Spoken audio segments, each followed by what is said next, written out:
तो हमारे संग एक व्यक्ति रहते, उन्होंने बहुत अच्छी बात कही। उन्होंने कहा महाराज इन पे असर तभी तक होता है जब तक ये पंडाल में बैठे रहते हैं।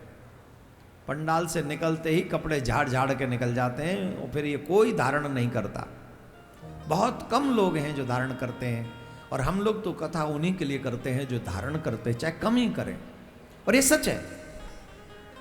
आज हमें गौ माता का दुख नहीं दिख रहा, लेकिन बुढ़ापे में जब हमारे बच्चे हमको घर से निकाल देंगे, जब अपना दुख होगा तब हमें समझ में आ जाएगा।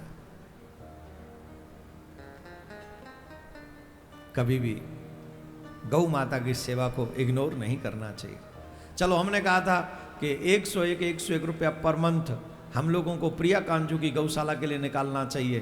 किस किसने मन बनाया था उसके लिए? जिनके घर में गाय नहीं है, जिन जिन्हें बनाया था हाथ उठाओ। हाँ देखो कितने लोग बैठे हैं, कितने। और अच्छा गुटखा कितने का खा लेते हो महीने में? भाइयों से पूछ रहा हूं, कितने का गुटखा खा लेते होगे? मोबाइल में चार्ज कितने का करवा लेते होगे?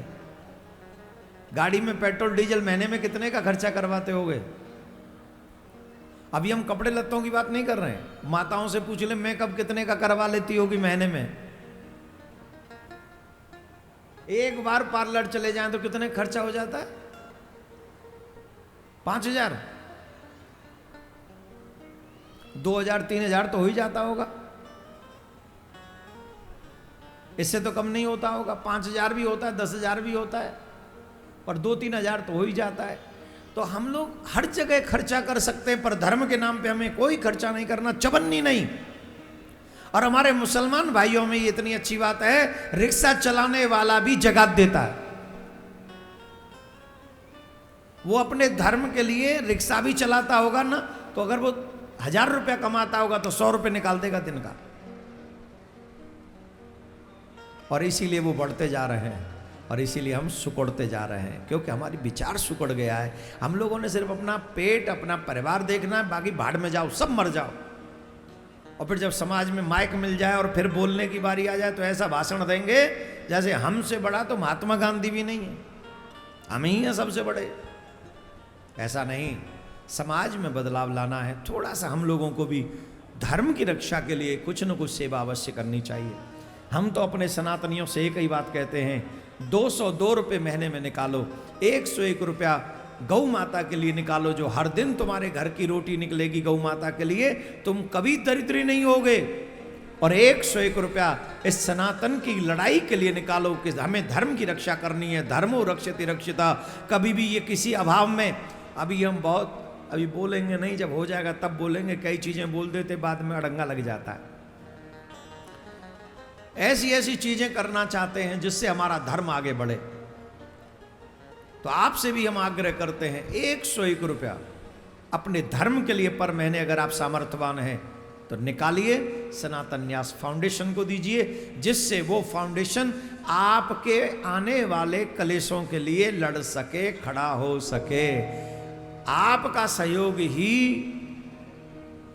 इस लड़ाई को कामयाब बना सकता है। धन बल, जन बल, कैसा भी बल आप दे सकते हो तो देना चाहिए। हम अपने लिए नहीं मांग रहे, आपके कल्याण के लिए मांग रहे हैं। राधे राधे बोलना पड़ेगा, जोर से बोलना पड़ेगा। और सामर्थ्यवान लोगों को तो करना ही चाहिए। एक तो एक निर्धन है, असमर्थ है, नहीं कर सकते, उनकी कोई बात नहीं। पर जिनके पास में जो हजारों रुपए का तो गुटखा और शराब पी जाते हो, खाते हो, उन लोगों को तो करना चाहिए भाई। कुछ खर्चे बचाओ धर्म के लिए, गौ माता के लिए। कामधेनु गाय को आगे करके देवराज इंद्र चले। कामधेनु गाय को आगे किया, देवराज इंद्र पहुंचे, भगवान श्री कृष्ण के चरण शरण ग्रहण कर लिए और चरण पकड़ के कहने लगे, नमस्तुभ्यं भगवते पुरुषाय महात्मने वासुदेवाय कृष्णाय सात्वतां पतये नमः। और फिर सुरभि ने कहा, कृष्ण कृष्ण महायोगिन विश्वात्मन विश्व संभव भवतालोकनाथेन सनाथा वयमुच्युतः। हे प्रभु, मैं आपको नमन करता हूं। हे भगवान, हे पुरुष पुरुषोत्तम, मैं आपको बार बार नमन करता हूं। मैं आप ही का बनाया हुआ इंद्र, मैं आपको नहीं पहचान सका और मैं अपमान में ये त्रुटि कर बैठा, आप हमें क्षमा करें। हे प्रभु, अब आप एक कार्य कर दीजिए, इस इंद्रासन पर किसी और को बिठाल दीजिए। मुझे अब इंद्र नहीं बनना है, क्योंकि इस इंद्रासन पर बैठकर मुझे अभिमान हो गया और मैं आपको नहीं पहचान सका। आप सबसे आग्रह, भगवान तुम्हें कितना भी बड़ा धनवान बना दे, भगवान तुम्हें कितना भी बड़ा बलवान बना दे, भगवान तुम्हें कितना भी बड़ा ज्ञानी बना दे, भगवान तुम्हें कितना भी बड़ा पदवान बना दे, ऐश्वर्यवान बना दे, वैभववान बना दे, जो भगवान को देना हो वो दे दे। जो भी कुछ तुम्हारे पास है वो सब होके उसे भगवान का प्रसाद समझकर स्वीकार कर लो, परंतु कभी भी भगवान के उस दिए हुए किसी भी विषय पर अभिमान मत करना।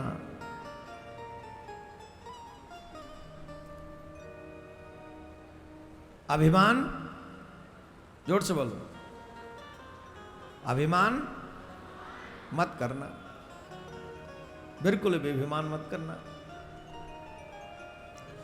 क्योंकि हर वस्तु नश्वर है। जो भी हमारे पास है वो मिटेगी ही। कुछ भी वस्तु परमानेंट नहीं है।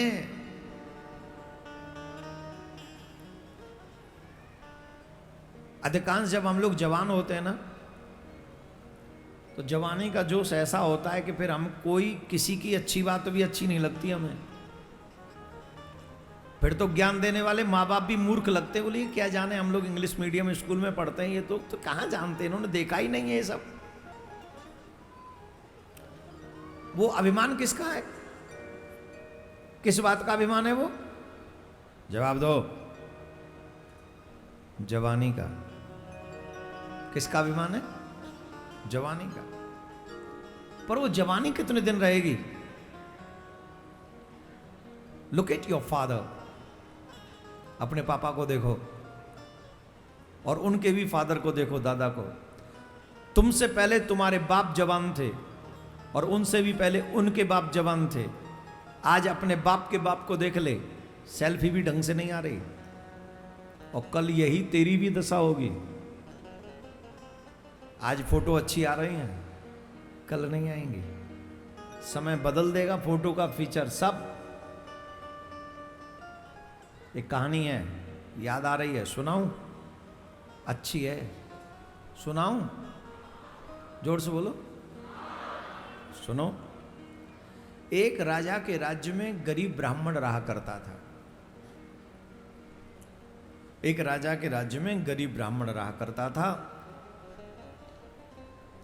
और उस ब्राह्मण की एक पुत्री थी, और वो पुत्री बहुत सुंदर थी। जवान तो थी ही, विवाह के योग्य तो थी ही। ब्राह्मण देवता चाहते थे उसका विवाह जल्दी से हो जाए।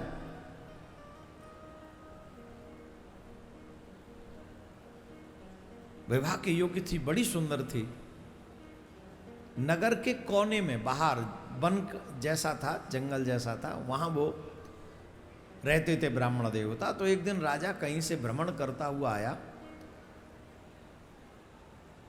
और राजा भ्रमण करता हुआ आया तो उस समय ब्राह्मण की वो पुत्री बाहर कई घर के कार्य से बाहर कार्य कर रही थी।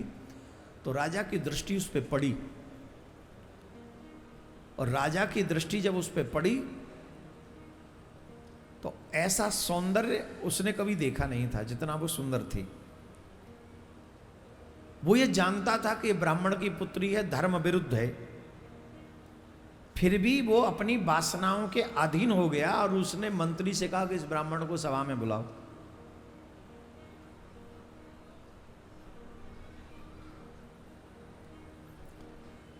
राजा ने ब्राह्मण को बुलाया। ब्राह्मण पहुंचे, ब्राह्मण देवता ने प्रणाम किया, राजा ने भी उनका स्वागत किया, सत्कार किया। आओ ब्राह्मण देवता, विराजो। मुझे आपसे एकांत में कुछ वार्तालाप करनी है, आज्ञा करें, मैं किस लायक हूं? एकांत में ले गए और कहा कि आपकी पुत्री है जो विवाह के योग्य है। बोले जी महाराज, विवाह के योग्य है।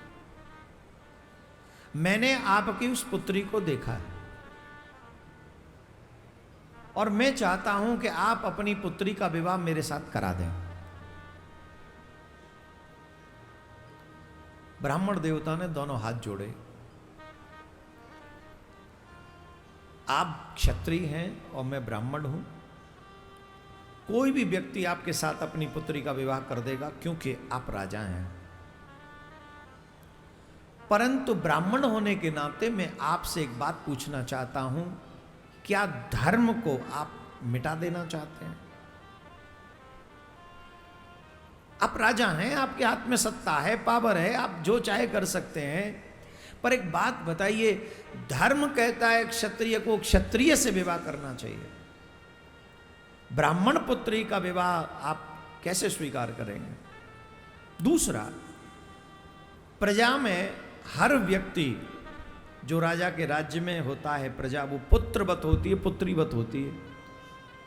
तो वो पुत्रीवत हुई, उससे विवाह करेंगे तो भी आपको अधर्म लगेगा।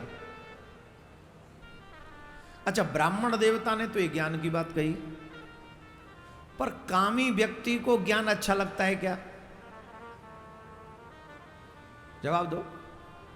जो कामी होता है, जिस पे काम सवार होता है, वासना सवार होती है, उसे ज्ञान अच्छा लगेगा? वो क्या कहेगा, हट फालतू की बातें करता है, आजकल कुछ नहीं है, कलयुग चल रहा है, यही कहेगा ना। यहीं तो कलयुग चल रहा है, वहां चल रहा है तो वहां तेरा बाप चल रहा है, ठोक देगो वहां, लाल लाल डंडा पड़ता है वहां, सबरी लाल पी रहे जाओ। खैर मुझे क्या, तो बोले उसको समझ में नहीं। बोले तो सुनो, तुम्हारे पास सिर्फ 15 दिन है, 15 दिन में अगर तुमने अपनी बेटी का विवाह हमारे साथ नहीं किया तो मेरे लोग जाएंगे और वहां से तुम्हारी बेटी को ले आएंगे, और भागने की कोशिश मत करना, चारों तरफ मेरे सैनिक ही हैं वहां।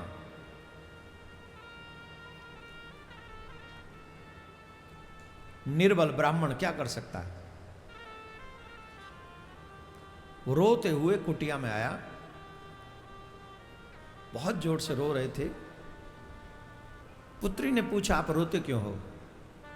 क्या हो गया? आप तो राजा के यहां गए थे, ऐसा क्या हो गया कि आप रो रहे हैं? बोले नहीं पुत्री, मैं तुम्हें नहीं बता सकता। आप बताइए, मुझे नहीं बताएंगे तो किसको बताएंगे? मैं पुत्री हूं आपकी, आप बताइए, आज्ञा करिए। कहा, राजा तुमसे विवाह करना चाहता है जो अनुचित है। राजा भी नरक में जाएगा और कन्यादान करने पर मैं भी नरक में जाऊंगा, मैं क्या करूं? पुत्री ब्राह्मण की थी, समझदार थी, कोई ना समझ तो थी नहीं। उसने कहा, पिताजी 15 दिन दिए हैं ना उसने, उनको जाके कह दो 14वें दिन में आके मिलूंगी उनसे, और उसके बाद वो डिसाइड करें।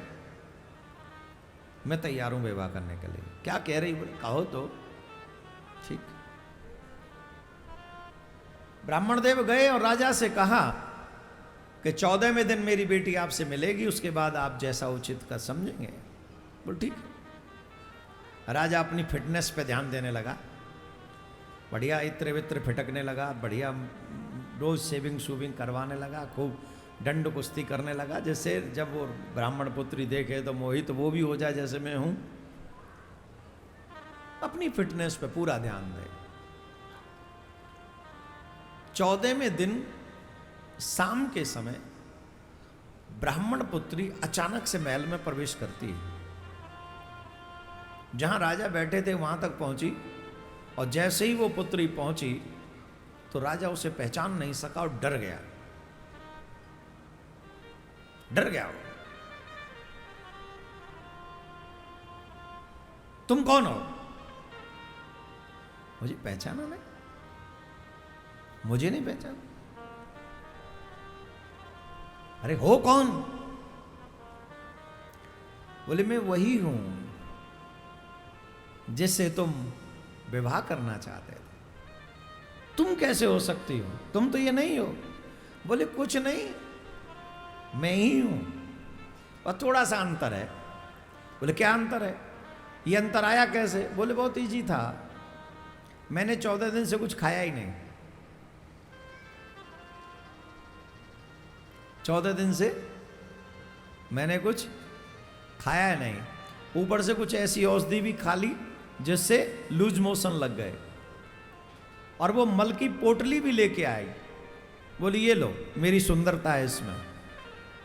मल की पोटली, आप समझ गए होंगे मल। एक मल की पोटली थी, एक मूत्र की पोटली थी। बोली इसमें क्या है? बोले ये खोल के देख ले, इसमें मेरी सुंदरता भरी पड़ी है। और अब जैसे कहो विवाह कर लोगे, जब कहोगे विवाह कर लूंगी। बोलो, इतनी दुर्गंध उस मल में से आ रही थी, उस मूत्र में से आ रही थी, और उसकी सुंदरता गायब हो चुकी थी। राजा ने पैर पकड़ लिए, मुझे क्षमा करना कि मेरी बुद्धि भ्रष्ट हो गई और मैं ब्राह्मण पुत्री से विवाह करने निकल गया। ऐसा भाव मेरे मन में आ गया, मुझे क्षमा कर दो, मुझे क्षमा कर दो। तो आज अपने सौंदर्य पर, जवानी पर, धन पर, पद पर, बल पर, ज्ञान पर इतराने वाले सोचें, ये कब तक रहेगा?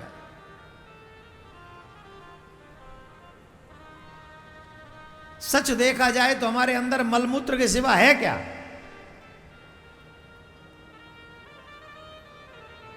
और उस मलमूत्र को हमने सुंदरता समझ रखा है।